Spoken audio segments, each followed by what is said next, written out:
एक मित्र ने प्रश्न पूछा है। ये कहते हैं कि बुद्ध कहते हैं कि न तो अंतरिक्ष में, न समुद्र के तट में, न पर्वतों की चट्टानों के बीच ऐसी कोई भी जगह नहीं जहां छिपकर आदमी अपने दुष्कर्मों के परिणामों से बच सके। लेकिन हम क्या देखते हैं? हम यह देखते हैं कि यहाँ बड़े बड़े लोग, जिनको बिग फिश कहा जाता है, ये बिग फिश, ये बड़े लोग कितना कुछ करते हैं, कितना बड़ा बड़ा अपराध करते हैं, कितने दुष्कर्म करते हैं। क्योंकि यह लोग बड़ी बड़ी कुर्सियों में होते हैं, बड़े बड़े पद में होते हैं, राष्ट्र के सर्वे सर्वा होते हैं। हम इनके लिए कुछ नहीं, इनका हम कुछ नहीं कर पाते और ये बच भी जाते हैं। इनका पूरी जिंदगी कुछ भी नहीं होता। बहुत से लोग ऐसे हैं जिनका पूरी जिंदगी कुछ भी नहीं होता और वो अंत में अपनी मौत मर जाते हैं। तो इनकी दुष्कर्मों की सजा तो हमें दिखाई नहीं देती। कुछ लोगों की सजा दिखाई देती है, जैसे कोई डिक्टेटर हो गया। अगर वो डिक्टेटरशिप में कहीं किसी बड़े के, अपने से बड़े के चंगुल में फंस गया, जो ज़्यादा ताकतवर है, तब उसका तख्ता पलट हो जाता है, तब उसको अपनी ज़िंदगी भी गंवानी पड़ती है। लेकिन ऐसे तो बिरले ही कुछ ही लोग हैं। ज़्यादातर तो हम आम पब्लिक में देखते हैं कि आदमी दुष्कर्म करता है, हम जानते हैं कि ये गलत काम कर रहा है, गबन कर रहा है, मिथ्याचरण कर रहा है, चोरी कर रहा है, दूसरे का माल हड़प रहा है, लेकिन उसके बाद भी हम उसको देखते हैं कि वो ऐश कर रहा होता है। और बुद्ध हमसे कह रहे हैं कि बचने का कोई भी उपाय नहीं। ऐसा क्यों? ये बात समझ नहीं आती। क्या आप समझा सकते हैं? जो बात ये कह रहे हैं, ये बुद्ध ने धम्मपद में कही कि न तो अंतरिक्ष में, न समुद्र के तट में, न पर्वतों की चट्टानों के बीच ऐसी कोई भी जगह है जहां छिपकर आदमी अपने दुष्कर्मों के परिणाम से बच सके। उसे परिणाम भुगतने ही होंगे। लेकिन बुद्ध जब कहते हैं यह बात, तो बुद्ध यह नहीं कह रहे हैं कि परिणाम यही एक ही जन्म में, या किसी ने आपको गाली दी और आपने उसको थप्पड़ जड़ दिया, आपने तुरंत बदला ले लिया। बात इतनी सी नहीं है। बात इतनी सी भी नहीं है कि तुमने शराब पी और तुम नशे में हो गए और फिर तुम गिर गए नाली में। बात इतनी सी भी नहीं है। बात तो जन्मों के बाद की भी है। बुद्ध हमें यही बात बता रहे हैं। बुद्ध कहते हैं कि विकास के फलस्वरूप संस्कार अस्तित्व में आते हैं। एक भी संस्कार ऐसा नहीं है जो बिना किसी पूर्व अवस्था के अस्तित्व में आया हो। यानी जो भी संस्कार है, हमने जो कुछ भी किया, जो भी संस्कार हमारे अंदर लगा, वह किसी पूर्व अवस्था का परिणाम है। फिर बुद्ध कहते हैं कि पूर्व जन्म में किए गए कर्म ही संस्कारों के जनक हैं। तुम्हारे संस्कारों का संग्रह मात्र ही तुम हो। जहां जहां वे अस्तित्व में आते हैं, वहां वहां तुम होते हो और तुम्हारे अपने संस्कारों में ही तुम्हारा जीवन चलायमान रहेगा और तुम भविष्य में वही काटोगे जो कुछ तुमने अपने पूर्व जन्म तथा वर्तमान जन्म में बोया होगा। अब बुद्ध कहते हैं कि तुम्हें लगता होगा कि यह न्याय नहीं है, और मैं इस बात को नहीं मानता कि मैं कुछ अब बोऊं और उसे कोई दूसरा काटे, यानी दूसरे जन्म में कोई दूसरा व्यक्ति जो मेरी तरह नहीं है, जिसका नाम मेरे जैसा नहीं है, जिसकी शक्ल मेरी जैसी नहीं है, जिसका अस्तित्व, जिसका शरीर मेरा जैसा नहीं है, जिसके माँ बाप, परिवार, समाज, सभ्यता, देश मेरा जैसा नहीं है, अभी जैसा नहीं है, वह व्यक्ति क्यों काटेगा? जब मैंने बोया है तो वो दूसरा क्यों काटेगा? यही सबको लगता है, इसीलिए हर कोई यही कहता है कि नहीं नहीं, ऐसा कुछ भी नहीं होता। लेकिन बुद्ध क्या कहते हैं? बुद्ध ये कहते हैं कि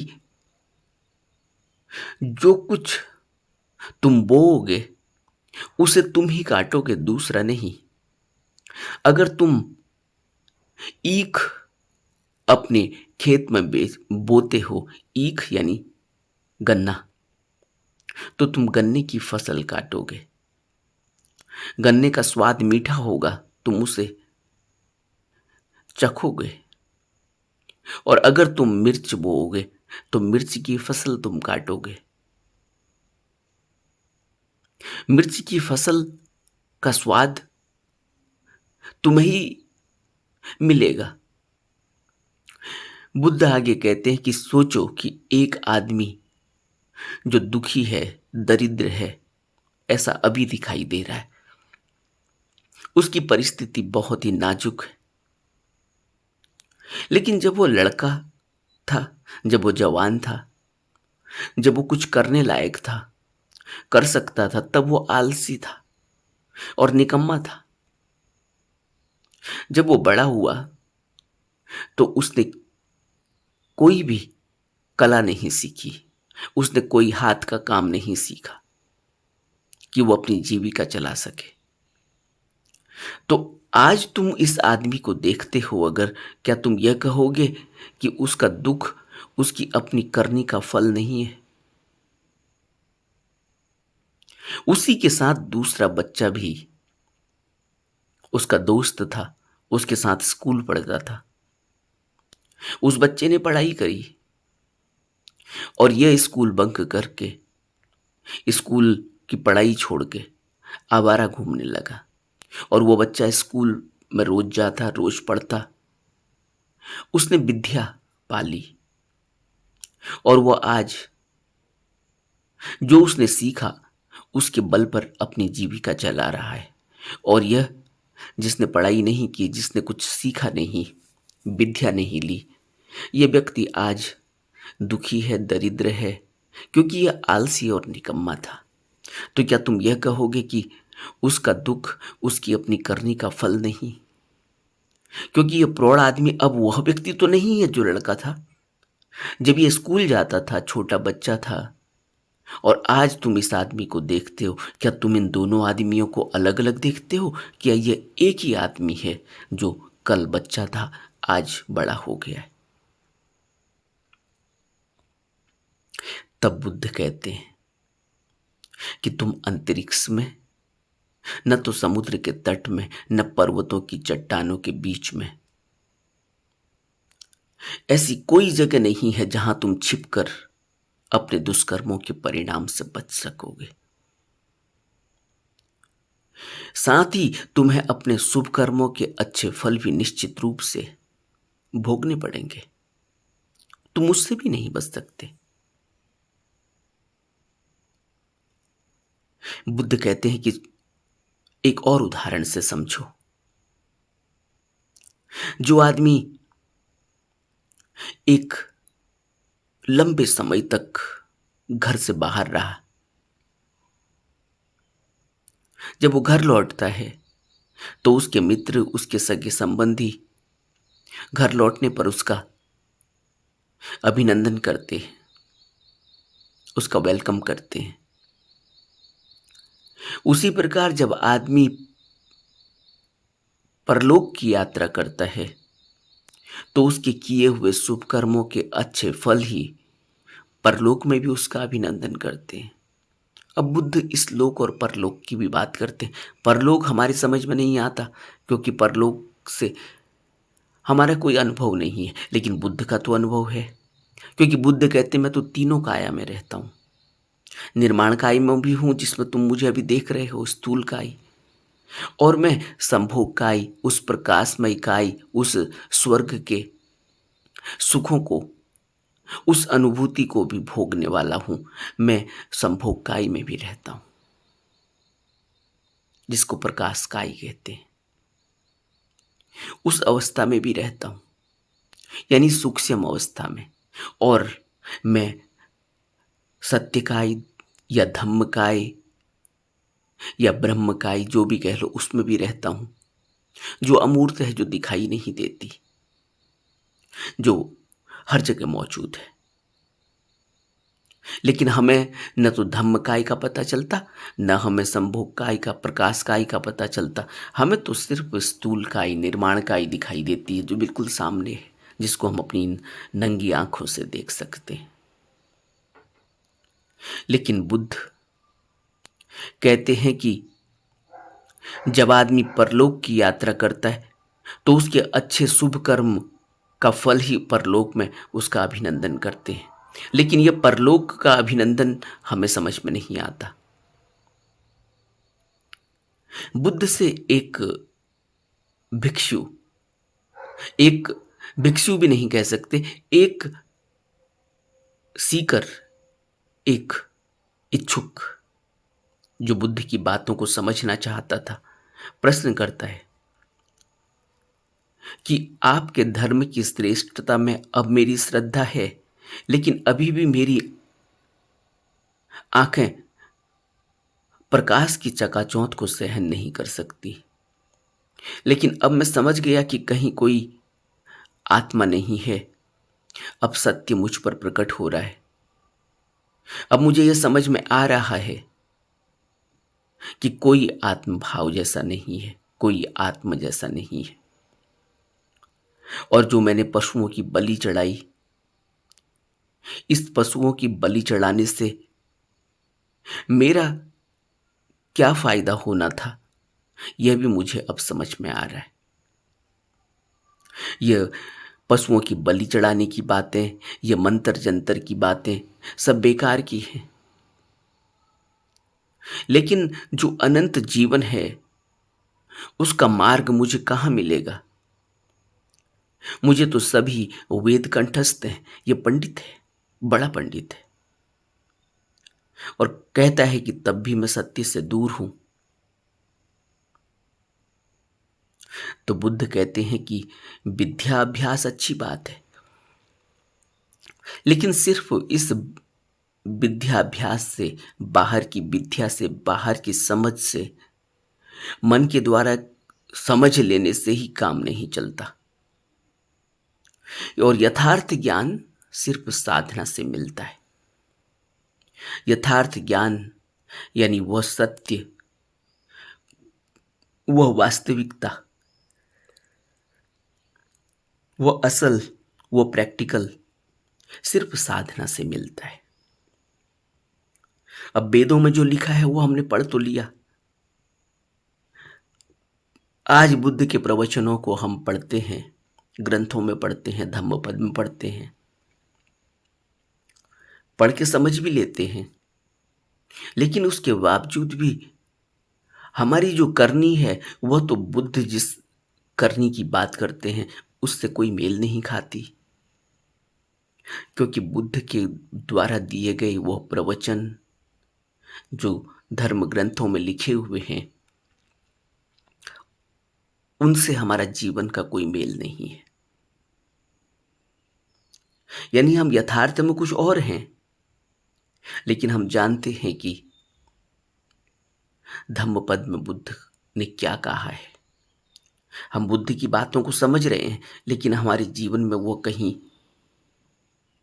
आरोपित नहीं है, हमारे जीवन में उनका कोई रिफ्लेक्शन नहीं है।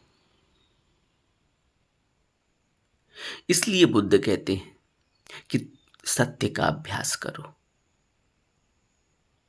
श्रेष्ठ पथ पर चलो, तब यह सब बात समझ में आएगी कि सत्य अनंत जीवन है। सत्य की कोई मृत्यु नहीं होती, धम्म की कोई मृत्यु नहीं होती। और जो आत्मार्थ है, जो आत्मभाव है, जो मैं भाव है, जो मैं है, इसकी मृत्यु हो जाती है। और जिसकी मृत्यु होती है, मैं से मृत्यु होती है, मैं भाव से मृत्यु होती है, वो संस्कार जो उसके साथ गया, जो भी उसने किया मैं से, जो भी उसने किया अपने आत्मभाव के कारण, वह संस्कार उसके साथ ही रहता है। और यह संस्कार फिर कहीं पैदा हो जाता है, एक नए रूप में। नया रूप दिखाई देता है, नया चेहरा दिखाई देता है, नया रूप दिखाई देता है, नई शक्ल दिखाई देती है, नया शरीर दिखाई देता है, नया समाज, नए माँ बाप दिखाई देते हैं, नया घर दिखाई देता है। लेकिन वह संग्रह मात्र हम खुद ही होते हैं, संस्कारों का संग्रह। और वही संस्कारों का संग्रह उसी तरह से फिर चल पड़ता है। तभी तो कोई भी बच्चा एक जैसा नहीं होता, जबकि बच्चा तो बच्चा ही है। सभी बच्चे एक जैसे होने चाहिए थे, सभी बच्चे एक जैसा कृत्य, एक जैसी भावभंगिमा, एक जैसे चाल चलन के होने चाहिए थे। लेकिन सब में फर्क होता है। एक बच्चा जो उसके पास होता है उसको दूसरे को दे देता है, और दूसरा बच्चा है वो उसको छिपा लेता है। एक बच्चा अपनी माँ के अलावा, बाप के अलावा किसी तीसरे की गोदी में चले जाता है। एक बच्चा है वो अपने माँ के अलावा किसी की गोदी में नहीं जाता। एक बच्चा अपनी माँ के अलावा किसी और का दूध भी पी लेता है, और एक बच्चा अपनी माँ के अलावा किसी और के दिए हुए खाने को, किसी और के दिए हुए दूध को नहीं पीता।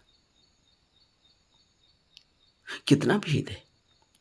एक बच्चा रोता है, गिड़गिड़ाता है, एक बच्चा हंसता है, मुस्कुराता है।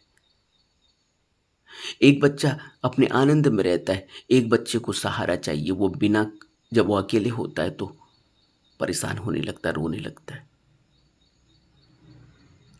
ये बच्चे में, हर बच्चे में हम अलग अलग क्यों दिखाई देता है? क्योंकि यह हर बच्चा अपने संस्कारों की पोटली अपने साथ लेकर आया है। यह बच्चा संस्कार ही है, ये इसके पूर्व कर्मों का परिणाम ही है। इसीलिए संस्कारों, पूर्व कर्म के परिणामों के कारण जो शरीर मिलता है, ये शरीर अलग दिखाई दे रहा है, लेकिन सब कुछ वही चल रहा है। इसलिए बुद्ध कहते हैं कि कहीं छिपा नहीं जा सकता। यह कोशिश करना कि कहीं हम छिप कर बैठ जाएंगे और अपने दुष्कर्मों से बच जाएंगे, अपने शुभ कर्मों से बच जाएंगे।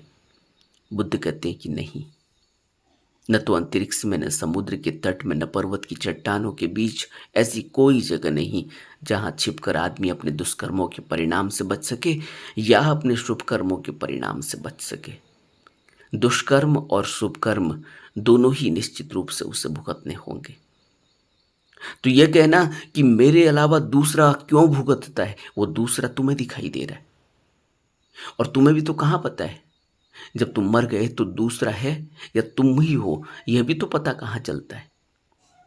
वो तुम ही हो, एक नए रूप में हो, एक नए घर में हो, एक नए माँ बाप के बीच में हो, एक नए समाज में हो, एक नए देश में हो। लेकिन तुम्हें लगता है कि नहीं, मैं तो अभी हूं, इससे पहले तो मैं नहीं था। लेकिन बुद्ध कहते हैं कि बहुत लंबी श्रृंखला है जीवन की, और यह जीवन की लंबी श्रृंखला जब बुद्ध देख लेते हैं कि कोई व्यक्ति कहाँ की कितनी लंबी यात्रा करके आ रहा है,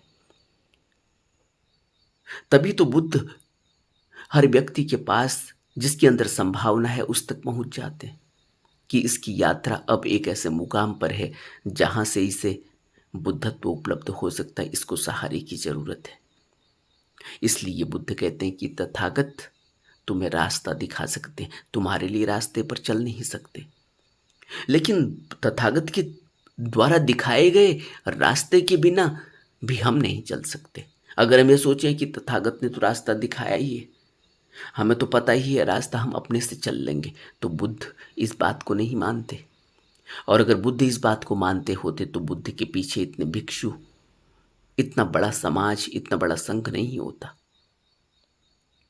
बुद्ध ने उनको स्वीकार किया है। बुद्ध ने उनको स्वीकार ही नहीं किया है, बल्कि बुद्ध तो जा जाकर उनको पकड़ पकड़ कर लाए हैं।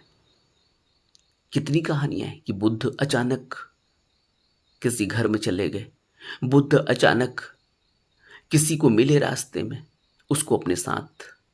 उसके अंदर एक ऐसी कशिश पैदा हुई कि वो फिर मुड़कर वापस न जा सका। और ऐसे भी हैं जो बुद्ध के पास आकर वापस चले गए, क्योंकि वह अपने मन के हिसाब से आए थे। लेकिन मन का, संस्कारों का प्रभाव इतना ज्यादा था कि वो संस्कारों के प्रभाव के कारण फिर से किसी दूसरी ही लहर में बह गए। लेकिन खोज वही है, खोज बुद्धत्व ही है, खोज भवबंधन से मुक्ति ही है, खोज दुख से मुक्ति ही है। लेकिन दुख से मुक्ति भी तो अपने हाथ में नहीं। इसलिए बुद्ध कहते हैं कि तथागत चाहिए, तथागत का बताया हुआ रास्ता चाहिए। तथागत रास्ता दिखा सकते हैं, तुम्हारे लिए चल नहीं सकते, चलना तुम्हें स्वयं होगा, लेकिन बिना रास्ता दिखाए चला भी नहीं जा सकता। इसलिए तथागत चाहिए। इसीलिए बुद्ध के पीछे भिक्षु इतने चले, इसलिए बुद्ध के भिक्षुओं का इतना बड़ा संघ बना। तो अपने से भी यात्रा कैसे की जा सकेगी जब हम कुछ जानते ही नहीं अपने बारे में, अपने पूर्व के बारे में नहीं जानते। यहां तक कि अपने कुछ सालों पहले की घटनाओं को ही हमें पता नहीं है कि हमने कितने संस्कार लगा लिए हैं। उनके परिणाम जब आ जाते हैं तो आज उन परिणामों को हम स्वीकार नहीं कर पाते।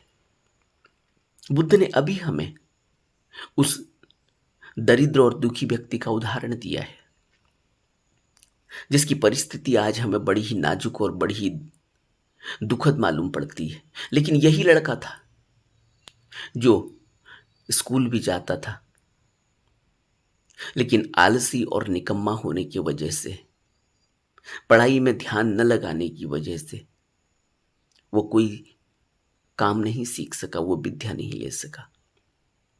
और उसी के साथ दूसरा व्यक्ति, उसके संस्कार और इसके संस्कारों का फर्क है। वह कुछ और संस्कार लेकर आया है, यह कुछ और संस्कार लेकर आया है। और ये संस्कार इतने बलवत हैं, इतने बलशाली हैं कि ये उसको धक्का मार के उस तरफ खींच ले जाते हैं। इसीलिए बुद्ध कहते हैं कि कुशल कर्म, और वह कर्म जो लोकहित में हो, जिनके पीछे कोई स्वार्थ न हो, वह कर्म ज़्यादा से ज़्यादा करने चाहिए, उनको बढ़ाना चाहिए। और अगर वैसे कर्म नहीं है तो वैसे करने चाहिए, अगर वैसे कर्म किए गए हैं तो उनको और बढ़ाना चाहिए। लेकिन कुशल कर्म हमें बुद्धत्व की तरफ ले जाते हैं, हमें बहुबंधन से मुक्ति की तरफ ले जाते हैं, हमें संस्कारों से मुक्ति की तरफ ले जाते हैं, हमें हमारे आत्मभाव से मुक्ति की तरफ ले जाते हैं। क्योंकि बुद्ध कह रहे हैं कि हम जो कुछ भी करते हैं वो हमारे संस्कारों का परिणाम है। पूर्व संस्कारों के बिना तो कोई कुछ किया ही नहीं जा सकता। तो इसलिए कहीं छिपा नहीं जा सकता। अगर आज हमें यह दिख रहा है, जो इन्होंने प्रश्न पूछा है, कि कोई व्यक्ति सब कुछ कर रहा है, दुष्कर्म कर रहा है, पाप कर्म कर रहा है, अकुशल कर्म कर रहा है, और परिणाम भुगतते भुगतते समय हमें कुछ ऐसा लगता ही नहीं, वो हमें लगता है आनंद ले रहा है, बड़ी बड़े कुर्सियों में बैठा है, बड़े बड़े पद में बैठा है, बड़े बड़े बिजनेस कर रहा है, बड़ी बड़ी गाड़ियों में, बड़े बड़े घरों में, बड़े बड़े समाज में रहता है, बड़े बड़े देशों की यात्रा करता है, उसका पूरा परिवार भी हमें आनंद में दिखाई देता है। तो यह बुद्ध की बात हमारे समझ में नहीं आती। लेकिन बुद्ध कहते हैं बात यहीं थोड़ी खत्म हो जाती है कि कोई व्यक्ति ऐसे ही मर गया। बुद्ध कहते हैं कि बात यहीं तक की नहीं है, बात इससे आगे की भी है, इस जन्म के बाद की भी है। शरीर बदल जाएगा, रूप बदल जाएगा, शक्ल बदल जाएगी, देश बदल जाएगा, समाज बदल जाएगा, माँ बाप बदल जाएंगे, परिवार बदल जाएगा, लेकिन संस्कार और मन वही रहेगा। और जो कुछ किया है उसका परिणाम भुगतना ही होगा, इसलिए कहीं बचा नहीं जा सकता। तो बुद्ध हमें बहुत ही गहरी शिक्षा दे रहे हैं, हमें सोचने पर मजबूर कर देते हैं। हमें हमारे इस जीवन को किस तरह से ये धक्का मार के आगे को खिसक रहा है, संस्कारों के जरिए धक्का मार के हमारे किए हुए कर्मों के जो निशान लगे हैं उन निशानों पर चल रहा है। लेकिन हमें लगता है कि हम कर रहे हैं, यह मैं कर रहा है वाला जो पीछे से हमें आगे को बूस्ट करता है, आगे को धक्का मारता है, मैं, मेरा।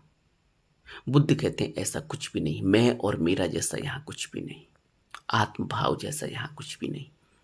और ये मैं और मेरा, ये आत्मभाव, यही हमें यहां फंसा रहा है, यही हमारे दुख का कारण है, हमारे भवबंधन का कारण है, बार बार जन्म मृत्यु का कारण है। इसी से हमें मुक्ति चाहिए। नमो बुद्धाय।